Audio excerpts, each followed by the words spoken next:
신앙의 양심으로 금번 4.15 총선을 준비하며 오늘은 네 번째 말씀으로서 북한 교회 멸망기 첫 번째 말씀을 드리겠습니다.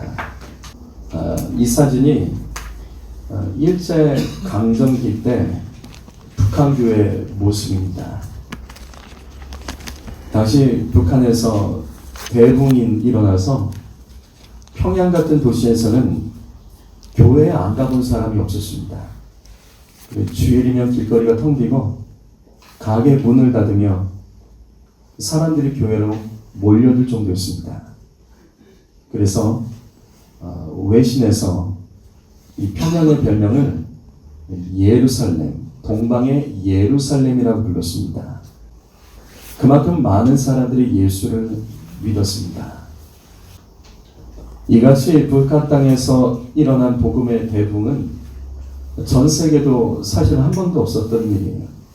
특별히 동양에서, 그것도 조상신을 섬기는 유교 문화권에서 복음이 이렇게 단시간에 전파된 사례가 유례가 없습니다.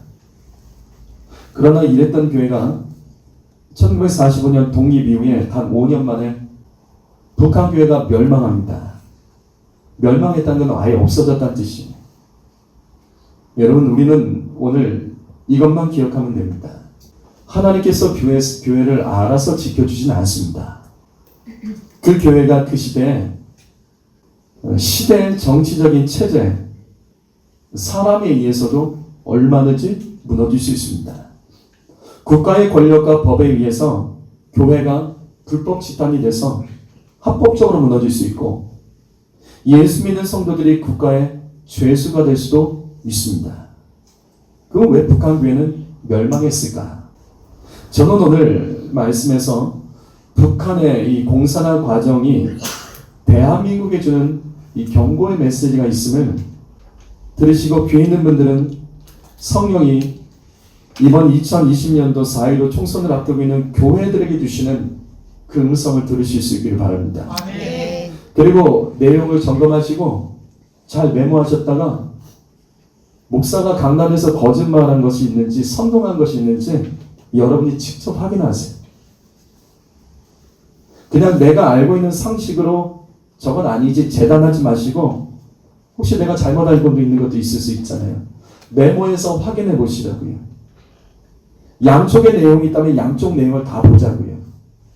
그리고 그 내용이 맞다면 내 안에 잘못된 국가관과 세계관, 이것을 복음의 관점으로 바꾸실 수 있는 계기가 되시기를 예수님의 이름으로 축복합니다. 아멘. 그러면 이런 공산주의가 어떻게 북한의 이 많은 교회들을 멸망시킬 수 있었을까?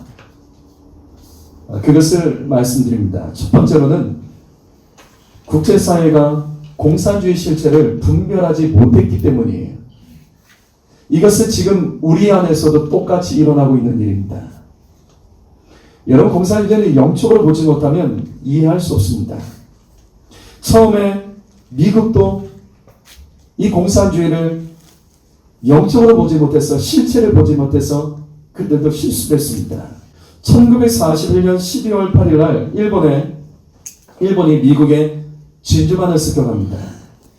한순간에 미국 병사 2,400명이 전사하고 미국 해군과 이 공군이 큰 타격을 입어요. 하지만 이 일로 인해서 미국은 2차 세계대전에 연합군으로 참전하게 됩니다. 그런데 일본이 진주만을 공격하기 전에 이미 일본이 진주만을 공격할 것을 예견하며 말했던 사람이 있습니다. 그 사람이 누구냐면, 누구죠? 잘 이해하셔야 돼요. 눌러주세요. 미국에서 책을 냅니다. 대한 독립을 위해서 오랫동안 기도하면서 1941년 7월 출간한 재팬 인사이드 아웃이라는 이 책을 냅니다. 일본의 가면을 벗긴다는 뜻이에요. 이 책이 중요한 이유는 이 책의 내용 중에 반드시 일본이 미국의 진주만을 공격할 것을 이승만은 이 책에서 미리 예견을 합니다. 그러자 당시에 이승만의 명성이 미국에서 높았습니다. 그래서 많은 사람들이 이 책을 사보고 미국이 일본에게 공격당한다? 이것을 사람들이, 미국 사람들이 비웃어요. 그런데 책이 출간된 지 4개월 후인, 눌러주십시오, 1941년 12월에 이 진주만이 공격당하고 끝나버립니다. 그러자 미국 정부의 군대, 그리고 교수들이, 그리고 일본에 대해서 알기 위해서 이때부터 이승만의 책을 사보기 시작하는 거예요. 그래서 한순간에 진주만 사건 이후에 미국에서 가장 많이 팔린 베스트셀러가 바로 이 책이었습니다. 그리고 이때 하나님께서 놀라운 기적을 일으켜 주세요. 당시 미국의 루즈벨트 대통령이 있었는데 그의 특별 보좌관이었던 해리 호킨슨이라는 사람이 있어요. 그 사람이 이 책을 보고 놀라서 루즈벨트 대통령에게 소개를 합니다. 그리고 대통령이 이 책을 보고 마지막 내용에 감동을 받습니다. 눌러주십시오. 마지막 내용이 뭐냐면, 마침내 세계의 자유민주주의 세력들이 일본을 그들의 섬나라로 처음으로 넣게 될 것이고, 그날이 오면 한국은 자유국가들의 대열에 참가하게 될 것이다. 그리고 다시 조용한 아침의 나라로 알려질 것이다. 루즈벨트가 이 책을 보고서 한 가지 결단을 합니다. 한국을 돕는 것이 일본을 이기는 길이다. 그리고 아시아의 복음으로 한국이라는 나라가 세워진다면, 이승만이 기도하면서 쓴 이 글에서 루즈벨트는 한국을 그래서 복음을 위해서도 돕기로 결정합니다. 그리고 만들어진 것이 바로 뭐냐면, 눌러주십시오, 1943년 11월 27일 날 카이로 회담입니다. 이제 여러 가지 역사 얘기가 나올 거예요. 이때 여기 보면 중국의 장제성이 나오죠. 그 다음에 루즈벨트, 영국의 처칠이 이 카이로 회담에서 선언합니다. 이 선언에서 갑자기 생뚱맞은 선언 하나죠. 그것은 당시 세계 사람들이 잘 알지도 못했던 나라, 그것도 일본의 식민지에 있었던 대한민국을 자유 독립국가로 인정해주기로 여기서 결의를 해요. 아니, 전혀 상관도 없는 일인데 한국을 독립시켜주기로 이 나라들이 결의를 합니다. 그렇게 해서 미국 내에 이 이승만의 의지가 높이 올라갑니다. 어느 정도로 올라가냐면, 눌러주세요. 이게 1944년 11월에 나왔던, 미국에서 이승만의 요청으로 나왔던 우리나라 독립을 기원하는 우표입니다. 여기 보면, 그림을 보면 태극기 옆에 특별히 오른쪽에 여인의 그림이 있죠. 잘 보이시나요? 이 그림을 자세히 보면 독립을 위해서 무릎 꿇고 기도하는 여인입니다. 근데 팔목에 보면 쇠사슬이 있어요. 팔목의 쇠사슬이 기도하여 끊어지는 거예요. 성도 여러분, 우연으로 보지 마십시오. 미국이 뭐 하려고 이렇게 해요? 이 우표가 우연이 아닙니다. 미국이라는 나라가 뭐가 부족해서 그 국민들도 잘 알지 못하는 이 아시아의 좁은 땅덩어리에 있는 독립국가도 아닌 이 식민지에 있는 이 나라를 위해서 왜 이렇게까지 했을까요? 여러분, 나라는 기도하는 사람을 통해서 존재한다는 사실을 기억하십시오. 아멘. 나라의 생명은 예수의 마음으로 기도하는 자에게 있음을 잊지 마십시오. 아멘. 예수 믿는 사람은 나라를 사랑하고 나라를 위해서 기도해야 됩니다. 아멘. 근데 사단이 이것을 또 가만히 두지 않죠. 이때 카이로 선언과 미국에서의 대한독립에 대한 이 지지의 움직임에 대단히 불편해했던 사람이 있습니다. 매우 싫어했던 사람이 있어요. 누군지 아세요? 누굴까요? 아까 카이로 회담에서 빠졌던 나라가 하나 있었어요. 스탈린. 러시아입니다. 소련이죠. 소련의 스탈린이에요. 신경에도 소련의 스탈린이 대한민국이 독립하는 것을 방해하기 시작합니다. 아니, 그 끝덩어리의 땅이 큰 나라가 이 작은 알려지지 않는 이 대한 독립을 방해를 해요. 여러분, 영적인 눈으로 보셔야 돼요. 너무나 작아서 신경 쓰지 않아도 되는 이 나라를 소련이 방해하면서 나선 것입니다. 여기 사단의 계략이 있는 거예요. 교회가 앞으로 전 세계에 선교의 사명을 감당하게 될 것을, 한국의 이 일을 감당할 것을 알았기 때문이에요. 자, 정말로 그런지 안 그런지 이제 보자고요. 많은 사람들이 이 당시에 이 공산주의에 대해서 매력을 느꼈어요. 이 공산주의 인본주의 사상이 이 지식인들을 사상을 뚫고 들어가서 지식인들을 점령했습니다. 그래서 공산주의 이념에 사로잡힌 자유민주주의 사람들이 많이 있었어요. 그래서 스탈린에게 충성했던 스파이들이 사방에 깔려 있었어요. 그 중에서 눌러주십시오. 미국의 국무부 차관이었던 엘제이스라는 사람이 있습니다. 이 사람의 이름을 기억하셔야 돼요. 소련의 스파이입니다. 1948년에 그것이 밝혀지고 재판까지 받죠. 이 엘제이스가 누구냐면 미국의 동아시아 담당 당시 국무부 차관입니다. 당시의 동아시아 담당이라는 것은 뭐냐면 일본하고 전쟁을 하고 있었기 때문에 실무진이에요. 이 사람이 나서서 이승만이 하는 일들을 아주 집요하게 방해합니다. 그 이유는 당시 이승만이 이 카이로 선언에서 이 대한민국의 독립을 인정해 주기로 했죠. 그래서 이승만이 이때 미국 정부에게 두 가지를 계속 요구합니다. 첫 번째는 대한민국 임시정부를 합법적으로 인정해 달라는 거예요. 두 번째는 일본과 싸울 수 있는 무기를 우리 독립군에게 지원해 달라. 근데 이걸 누가 다 막냐면 엘제이스가 막습니다. 엘제이스가 이것을 왜 막냐면 스탈린의 지령을 받아서 대한민국의 독립을 방해하도록 이 지령을 받은 거예요.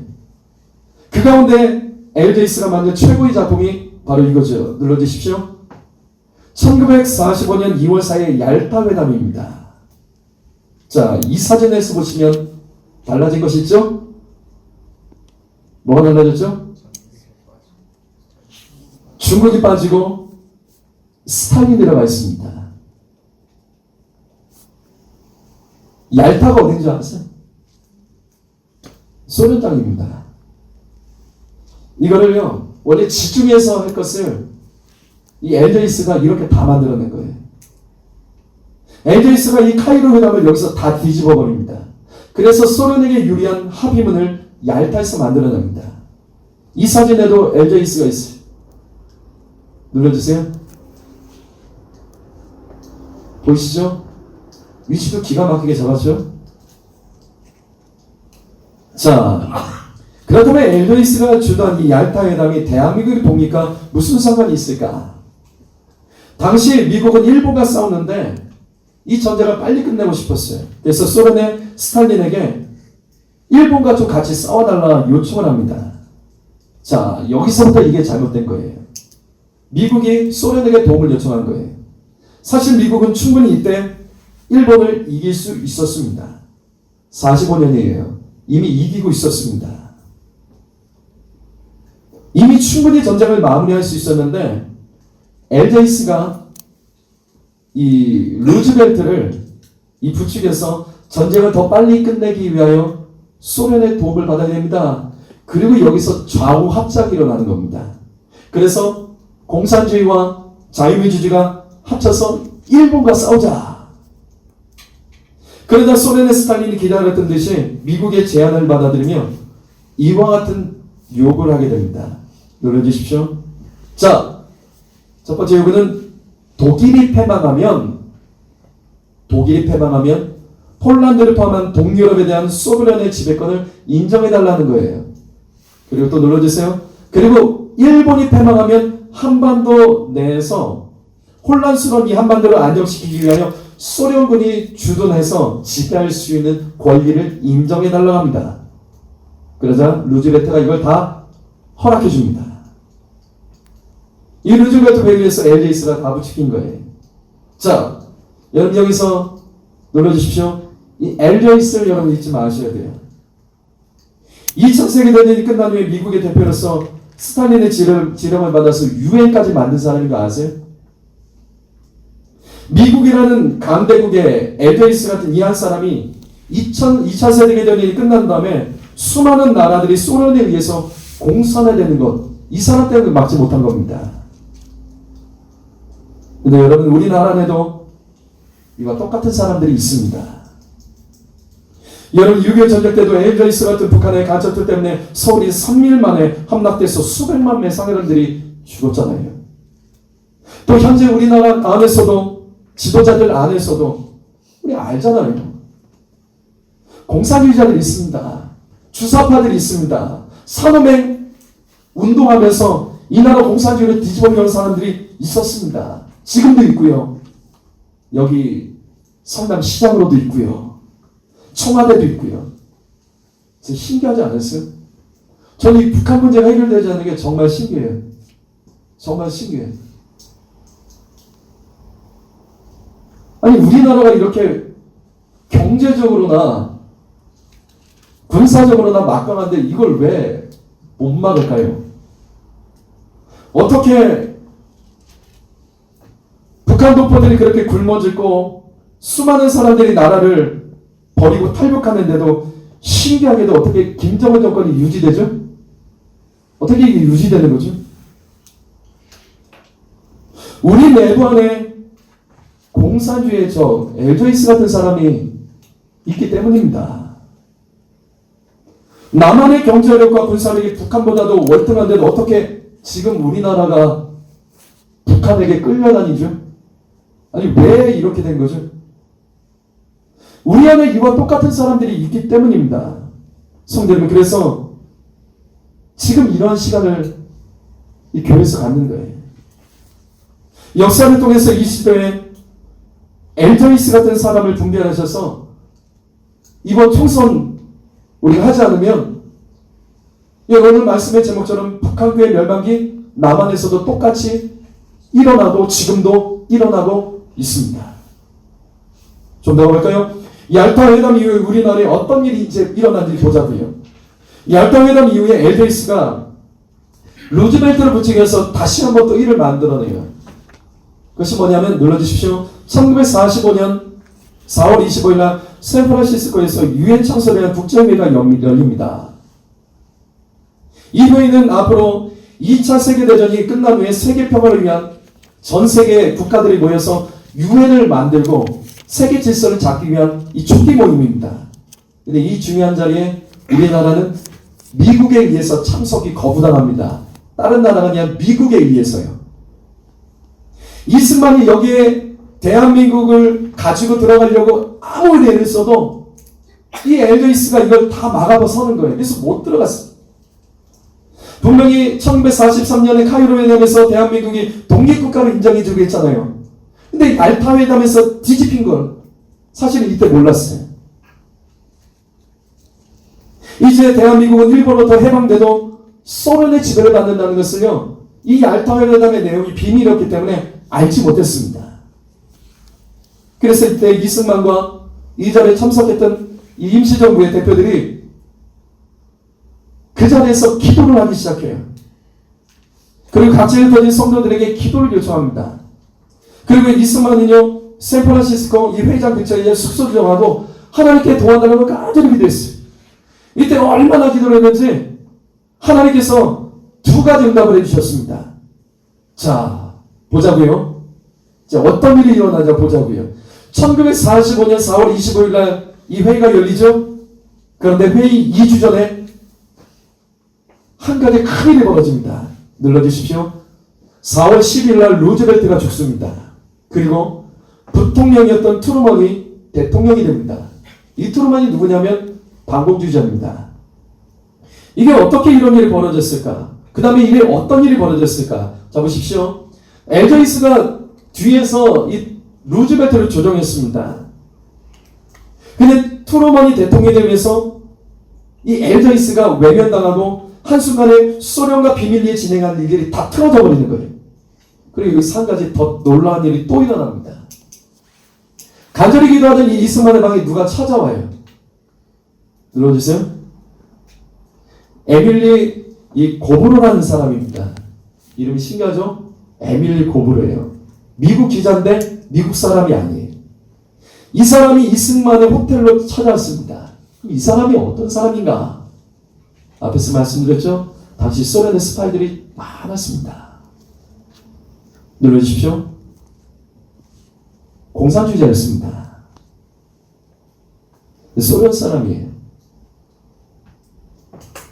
그가 이승만을 찾아온 이유는 3달 전에 얄타 회담에서 루즈벨트와 이 스탈린의 이 비밀리에 구도로 협정한 내용, 우리가 앞에서 봤던 그 내용을 그 내용 중에서 대한민국에 대한 내용을 이 루즈벨트가 죽었기 때문에 이 사람이 이 전향을 하면서 공산당으로 전향하면서 어떻게 하면 저 소련을 무너뜨릴까 이와 같이 항상 연구하고 기회를 보면서 대한민국의 특별히 독립을 위해서 이스만을 찾아서 이 얄타회담의 비밀 협약 내용을 알려줘요.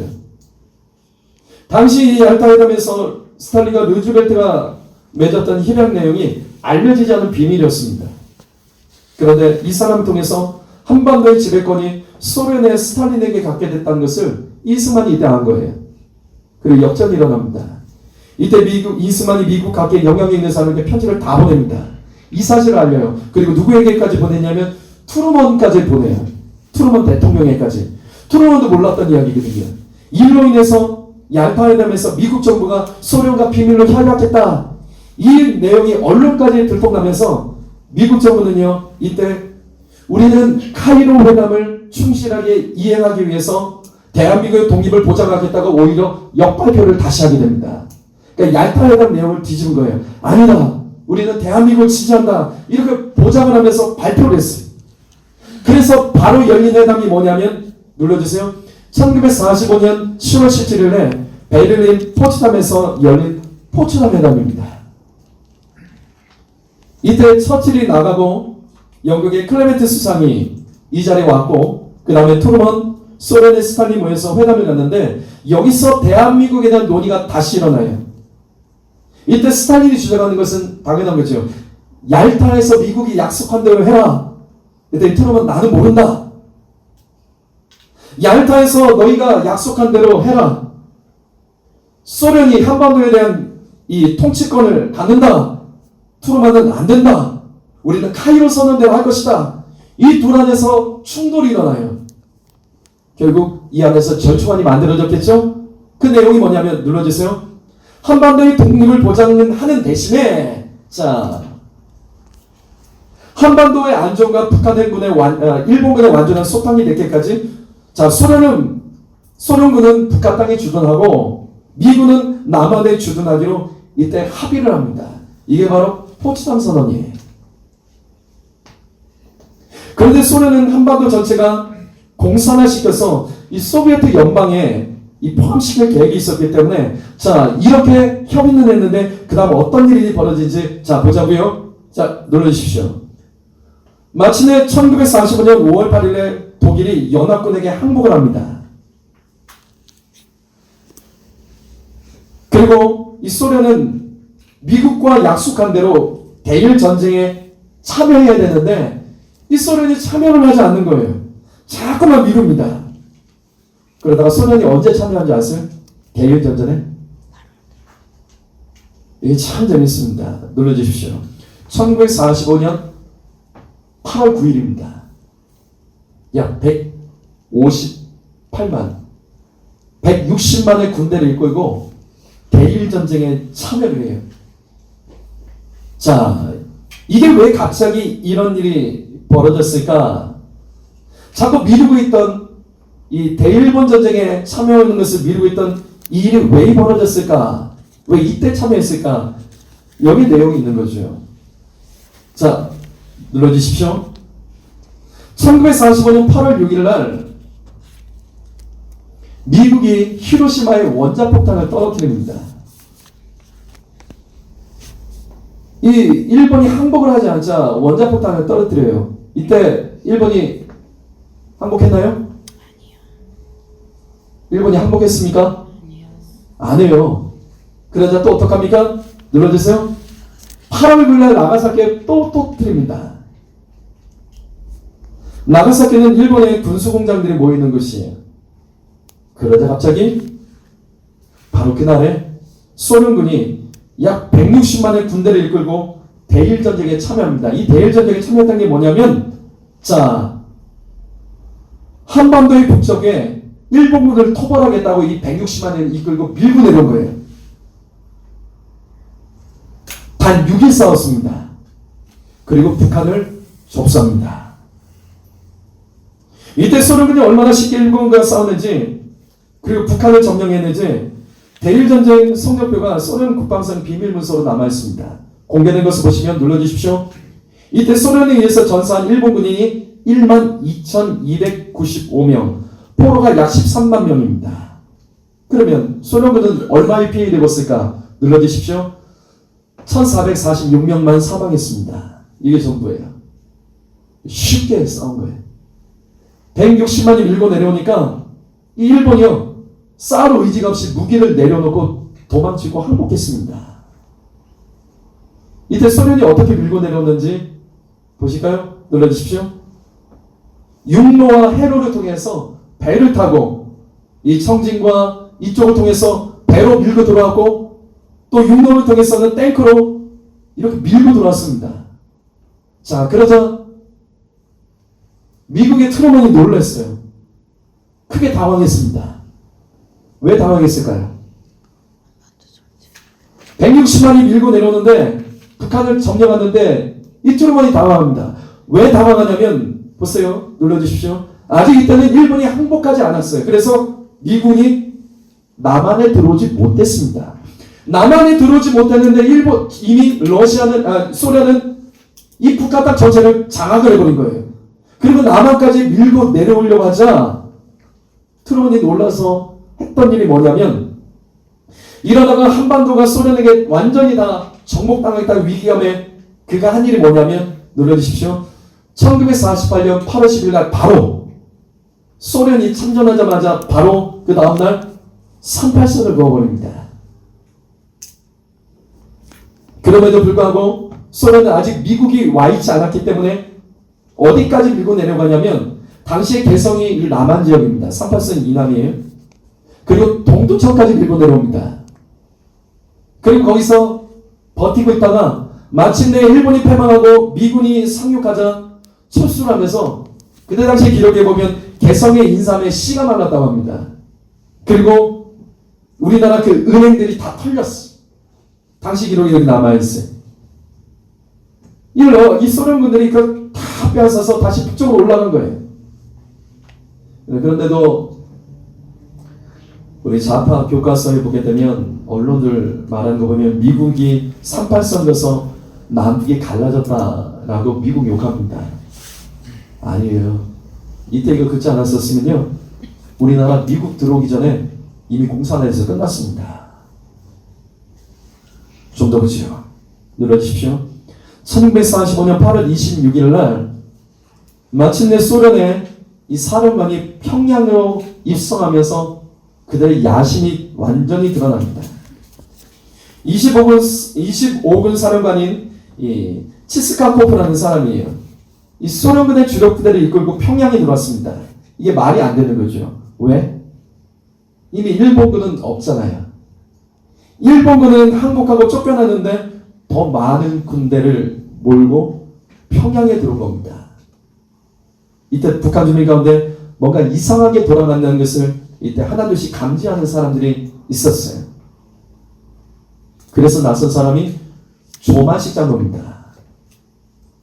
이 조만식 장로님은 어떤 분이냐면 우익 기독교인입니다. 그리고 북한 교회를 대표하는 민족의 지도자입니다. 이 사람이 소련의 이 사령관을 찾아가서 이렇게 묻습니다.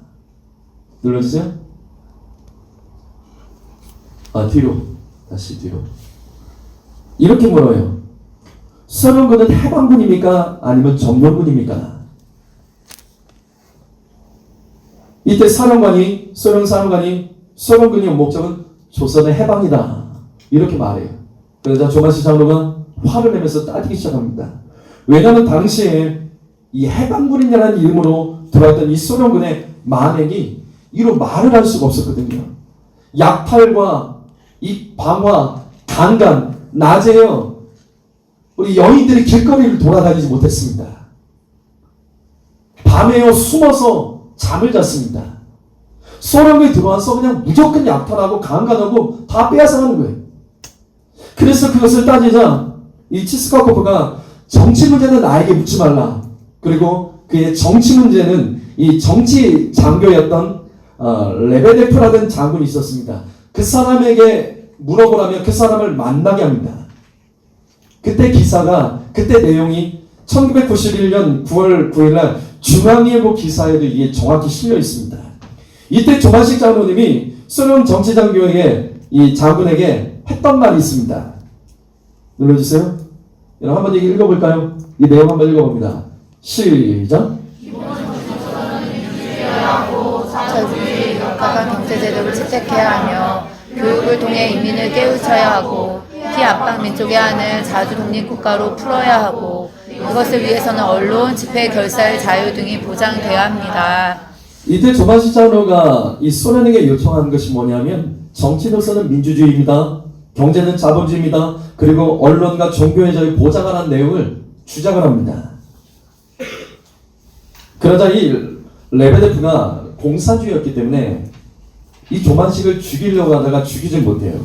왜? 당시 조만식이 이 북한 지역에서 차지하는 위치가 있었기 때문에 협조하겠다 하고 거짓말하죠. 그리고 바로 이어서 소련군이 눌러주십시오. 그 다음 날에 남북 간의 이 철도 운행을 완전히 중단시킵니다. 그리고 38선에 소련 경비대를 배치하고 남쪽으로도 못 내려가고 남쪽에서 북한으로도 못 올라오고 이걸 막아요. 남북 간의 모든 출입을 통제합니다. 그리고 9월 6일에는 남북한 간의 이 전화, 정보, 우표까지 다 막아버려요. 그리고 출입까지 금지하면서 이 북한 지역을 이 소련이 완전히 장악하면서 그 지역을 완전히 봉쇄해버립니다. 그리고 마침내 눌러주십시오. 1945년 10월 14일 날 스탈린의 면접에 통과한 이 김일성이 최초로 평양 시내 군중 앞에서 모습을 드러냅니다. 보천보 전투에서 승리를 한 김일성 장군. 근데 사람들이 이때 보고 놀라죠? 너무 어린 거예요. 나이가 안 맞는 거예요. 나이가 안 맞아요. 이때 소련군이 경례를 하면서 김일성은 소련에 의해서 북한 지역의 지도자로 지명을 받아서 이후 소련에 의해서 북한을 공산화시켜 이 스탈린에게 바칩니다. 그리고 이때 북한 교회가 멸망합니다. 이 멸망에 대한 내용은 다음 시간에 말씀을 드릴게요. 여러분, 북한 교회가 멸망하게 된 이유는 한 가지입니다. 북한이 공산화되는 것을 북한 교회가 분별하지 못했어요. 이 공산주의가 얼마나 무서운 것인지 이들이 영적으로 분별하지 못했고 교회가 막지 못했습니다. 공산주의를 좀 얘기해 볼까요? 공산주의는요, 눌러주세요. 말 그대로 다 같이 평등하게, 평등이 중요합니다. 평등하게 똑같이 잘 살자. 이 인본주의입니다. 사람의 힘으로 이 땅의 모든 사람들이 평등하게 살도록 유토피아를 만들 수 있다는 이 인본주의가 바로 공산주의죠. 그래서 공산주의자들이 이 땅을 바라보는 시선은 언제나 이와 같습니다. 눌러주십시오. 불평등, 원망, 불만, 비판의 시선으로 바라봐요. 그리고 이 비판의 대상들을 혁명과 투쟁으로 제거하여 모두가 평등하게 잘 살 수 있는 세상이 된다라는 주장이 공산주의입니다. 그렇기 때문에 공산주의는요, 철저히 눌러주십시오. 유물론과 무신론입니다. 눈에 보이는 물질의 세계를 최고의 가치로 인정하고 하나님을 부정합니다. 왜 하나님을 부정하냐면 하나님이 계시다면 세상이 이렇게 왜 불공평하냐는 거예요. 어떻게 신이 있다면 어떻게 세상이 불평등하냐는 겁니다. 그래서 교회는 눈에 보이지 않는 신을 들먹이며 사람들을 속여서 자신의 배를 채우는 사기 집단. 그래서 교회는 반드시 제거해야 된다는 것이 바로 공산주의고, 실질적으로 공산주의가 들어가는 것마다 교회가 불타고 교회가 무너지고 성도들이 죽는 거예요. 그런데 여기서 우리가 될 것은 이러한 혁명과 투쟁과 세상의 사회 악을 제거하는 것, 이 제거하는, 이 공산주의자들 말하는 이와 같은 세상의 비판적인 일들, 이 모든 것들을 제거하는 일을 누가 하냐는 거예요. 불평등한 이 세상을, 평등한 세상을 만들기 위해서 이 악한 것들을 제거하는 일을 하는 사람, 그들이 바로 인민이에요. 인민. 여러분, 공산주의에서 인민이라는 뜻을 절대 잊지 마십시오. 우리는 공산주의에서 말하는 인민을 시민, 국민이라는 단어와 공산주의에서 말하는 이민이 같은 거로 말을 하지만 절대 그렇지 않습니다. 공산주의에서 말하는 이민은 정확히 두 부류입니다. 눌러주십시오. 농민과 노동자입니다. 최초의 이 공산주의 국가인 소련의 깃발 보십시오. 왼쪽 상단에 있죠? 이 그림이 뭐라고 보죠? 낙과 망치입니다. 농민과 노동자를 상징합니다. 네, 여기에 별이 붙어 있죠. 왜 별이 붙어 있죠? 왜 별이 붙어 있죠? 공산주의는 농민과 노동자가 이 인민이 주인인 나라입니다. 북한도 마찬가지예요. 이것은 북한의 최고 권력기관인 노동당 깃발입니다. 노동당 깃발. 북한의 국기는 이거예요. 눌러주세요. 이게 북한의 국기예요. 이상한 거 보여드릴게요. 북한 내부에서는 이 국기를 사용하지 않습니다. 북한 국기는 대외용입니다. 북한의 내부 행사는, 주요 행사는 모두 노동당 깃발을 사용합니다. 왜 그럴까? 노동당 깃발을 사용합니다. 북한의 모든 행사, 주요 행사는 반드시 노동당 깃발을 걸고 사용합니다. 회의도요. 왜냐하면 눌러주십시오. 공산주의는 국가 위에 인민이 있습니다. 못하여 인민입니다. 즉 농민과 노동자가 주인입니다. 인민의 위에는 당이 있습니다. 그래서 인민도 공산당에 가입한 사람과 가입하지 않은 사람이 차이가 나는 거예요. 공산당에 가입하는 것이 아주 중요하죠. 그리고 이 당 위에 수령이 있습니다. 그래서 공산주의 체제는 언제나 독재자가 나옵니다. 이것이 어떻게 연결되는지 잘 보십시오. 공산주의에서는 이 인민이 노동자와 농민입니다. 그래서 부자와 땅 많은 지주는 농민과 노동자의 적이죠. 그래서 공산주의가 들어가는 것마다 부자와 지주들을 죽이는 겁니다. 왜? 그들이 죽어 없어져야지 그들의 것을 나눠서 우리가 평등하다. 이거 우리 요즘에 많이 듣는 내용 아니에요? 그래서 공산주의가 들어가는 나라마다 대량 학살이 나옵니다. 또 부자와 지주 외에도 공산주의에서는 무식한 인민, 우리 노동자, 농민을 이 속여먹고 이용해 먹는다며 지식인도 공산주의에서는 반드시 적입니다. 그래서 학살해요. 실제로 베트남과 캄보디아에서 공산당 됐을 때 기록을 보면 어떤 일들이 있냐면 안경 쓴 사람들 다 잡아오는 거예요. 안경 쓴 사람. 왜? 지식이니까. 근데 무조건 안경 쓴 사람 죽일 수 없죠. 그리고 뭘 보냐면 손을 만지는 거예요. 손을 펴서 굳은 살이 없는, 안경 쓰고 굳은 살이 없는 사람은요 다 죽였습니다. 왜? 너희는 지식인이다. 인민의 피를 빨아먹는 지식인이다. 그렇게 죽였어요. 자, 근데 문제가 생기는 거죠. 나라에 지식인이 없으면 이 나라가 어떻게 돌아갑니까? 이게 돌아갈 수가 없는 거예요. 지식인이 없으면. 그래서 공산주의는 누가 반드시 생기냐면 수령이 생기는 겁니다. 지식인이 죽었기 때문에 무지한 인민들을 지도해줄 수령이 필요한 거예요. 그래서 보십시오. 눌러주세요. 북한에서 수령이 움직이는 모든 일들은 뭐라고 부르냐면 지도라고 부르는 겁니다. 지도. 우리나라에서 이렇게 안 부르죠? 대통령이 왔는데 우리나라에서 대통령이 어디 가서 지도했습니다. 이런 거 안 하죠. 북한에서는 모든 수령의 움직임은 지도예요. 왜? 못된 지식인을 다 죽이고 무식한 인민을 지도해서 잘 살게 하기 위해서 이 수령의 지도를 받으면 이 나라가 잘 산다는 거예요. 그게 공산주의입니다. 그래서 반드시 공산주의는 독재자가 나오는 게 그래서 그런 거예요. 결국은 공산주의는 그래서 가난해집니다. 수령에게는요 조언도 못합니다. 수령에는 완전체예요. 흠이 없습니다. 그래서 수령이 어떻게 해요? 국가의 모든 걸 다 결정합니다. 국가를 모두 다 통치해요. 국가의 모든 영역을 다 간섭할 수 있어요. 네, 여러분 분별력을 가지십시오. 어느 순간부터 지금 우리나라가 삼권이 분리된 우리나라가 똑같아지고 있는 것이 보이세요? 대통령이 다 지시하죠. 하다못해 사법까지. 장관들은 필요도 없어. 어느새 우리나라가 장관들로 이 나라의 각 영역이 돌아가는 것이 아니라 청와대 수석 참모 비서진 예전에는요, 청와대 대통령의 이름도 몰랐어요. 수석이나 참모님 이름도 몰랐어요. 근데 어느 순간부터 우리나라가 청와대 수석 참모 비서진의 이름을 알게 됐어요, 우리가. 왜?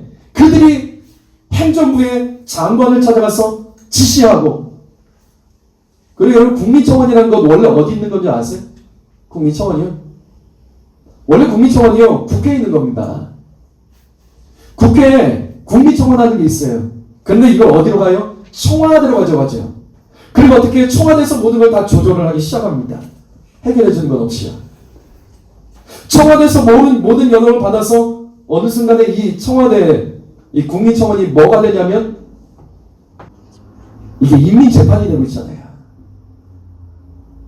여론을 몰고 가는 거예요. 20만이 되면 뭔가 세상을 뒤집을 수 있는 일도 생길 수 있는 거예요. 어느새 우리나라의 정부가 이와 같은 형태로 변질됐습니다. 그래서 저는 문재인 대통령이 이렇게 밖에 나와서 이렇게 지역을 돌아다니며 사람들 만나는 모습을 제가 어느 순간에 보니까 똑같더라고요. 뭐랑 똑같냐면 예전에는 저 그렇게 본 적 없어요. 어느 순간부터 잘 생각해 보십시오. 뉴스에 나오는 대통령의 장면, 어디를 가고 사람들 만날 때마다 사람들이 박수치며 환호하죠. 박수치며 환영하죠. 그 다음에 플래카드를 막 걸고 난리치고, 북한에서 인민들이 김정은이 지도를 나갈 때마다 박수치고 환호하는 장면과 똑같은 장면들이 나오기 시작합니다. 그 다음에 민주당의 국회의원들 가운데는 어느새 보니까 왜 북한에는요, 이 회의를 할 때, 이 노동당 회의를 할 때 이 사람들이 가슴에 배지 같은 거 많이 달고 나오잖아요. 잘 보세요. 어느 순간부터 우리나라 국회의원들 가슴에 수많은 배지들이 달리는 것을 여러분 본 적 있으십니까? 부자 대기업, 집이 여러 채 있는 사람은요, 지금 이 땅에서 인민의 적이 됐습니다. 뭐라고? 친일파라 불러요. 부자는 친일파예요, 다. 어느새 똑같은 말이 되는 거예요. 그리고 나눠가지요. 공부 좀 더 잘하고 더 열심히 하려는 학생들이 들어가는 특목고 폐지했습니다. 왜? 평등해야 된다고. 너희들 공부 잘해서 너희들만 세상에서 지도자 되냐? 안 된다. 내려와라. 어떻게? 다른 학생들과 똑같아야 된다. 특목고 폐지해버렸어. 일을 열심히 더 해서 돈이 더 필요하고 더 열심히 일해서 돈 벌 수 있는 사람은 일해야 되는데 안 된대요. 적당히 하래요. 52시간 넘으면 안 된다? 이번에 코로나 사태 났을 때도 마스크를 만들어야 되는데 밤샘 작업을 했는데 노조가 나서서 뭐래요? 안 된대요. 왜? 52시간 넘으면 안 된대요. 나중에 정부가 나서서 이거 비상사태지 않냐? 그렇게 해서 이걸 넘겨버렸어. 동일임금, 동일노동, 동일임금 원칙을 아십니까? 10년 일한 사람하고 1년 일한 사람이 같은 일을 하면 임금이 똑같아야 됩니다. 이번 총선 끝나면 이 개헌을 한다고 하죠? 민주당 당대표가요. 열심히 공부해서 대학 나온 사람하고 고등학교 나온 사람하고 월급이 똑같아야 된다고 합니다. 간호사하고 간호도 조무사하고 월급이 똑같아야 된다고 합니다. 왜? 동일노동, 동일임금. 지금 우리나라 이렇게 가죠. 어느새 대한민국 북한과 같은 공산주의가 되고 있는 것. 우리가 조금만 보면 볼 수 있는데, 당시 북한에서는 나라가 좋아진다고 난리를 쳤지만 결국 어떻게 돼요? 교회의 사유재산이라고 폐지가 되고, 목사들은 인민의 적이라며 공개 재판을 당해 죽어가고요. 여러분, 김준곤 목사님 CCC 대표 아시죠? 그분이 이 공산주의, 반공산주의 운동에 앞장서며 설교했던 분이 있어요. 왠 줄 아세요? 그분 아내가 이 공산주의자한테 죽었어요. 왜 죽었는지 아세요? 선생님이라고. 어떤 선생님? 교회학교 선생님이라고 죽었습니다. 여러분, 지금 우리나라 지도자들 누가 뽑았습니까? 우리가 뽑은 거죠. 우리가 뽑은 거 우리가 당하고 있는 거예요. 눌러주십시오. 에스겔서 33장 6절 말씀. 세번역 성경에 보면 눌러주세요. 이렇게 기록되어 있습니다. 파수꾼이 적군이 가까이 오는 것을 보고도 나팔을 불지 않아서 그 백성이 경고를 받지 못하여 적군이 이르러 그들 가운데 사람들을 덮치면 그들 가운데 죽은 사람의 책임은 파수꾼 너에게 묻겠다. 하나님 말씀이에요. 무슨 말씀? 너가 지켜내야 될 사람과 도시와 가정이 있다는 거예요. 우리는 모두 파수꾼입니다. 근데 파수꾼이 깨어서 적들이 공격할 때 나팔을 불지 않고 경고하지 않아서 그 도시가 멸망하고 그 도시 안에 사람이 죽으면 하나님 너한테 책임 묻는다는 거예요. 성도 여러분, 목사는 파수꾼입니다. 늘 말씀드리잖아요. 목사는 깨우는 사람입니다. 경고하는 사람이에요. 여러분, 적들이 몰려오고 있습니다. 여러분, 깨어나셔야 됩니다. 아멘. 지금 한국교회가 죽어간다고요. 죽어간다고요. 공산화되어 가고 있습니다. 점점 더 예수 믿기 어려운 시대가 지금 오고 있습니다. 여러분, 한국교회를 껴신 하나님의 음성을 들으셔야 됩니다. 아멘. 여러분, 깨어나십시오. 아멘. 하나님께서 이같이 지켜주고 살려주신 이 나라 빼앗기면 안 됩니다. 아멘. 여러분, 시대를 분별하셔야 됩니다. 아멘. 끝까지 이 내용들 말씀을 듣고 여러분 그리고 잘 결정해 주셔야 돼요. 저한테 유익되면 하나도 없으죠. 사명감 나가려 할 뿐입니다. 사랑하는 성도 여러분, 목사는 교회를 깨우고 있습니다. 여러분들 여러분의 가정과 자녀들과 일터를 깨워주십시오. 아멘. 이 땅에서 결국 이 땅을 살려낼 사람들은 예수를 우리밖에 없습니다. 기도하겠습니다.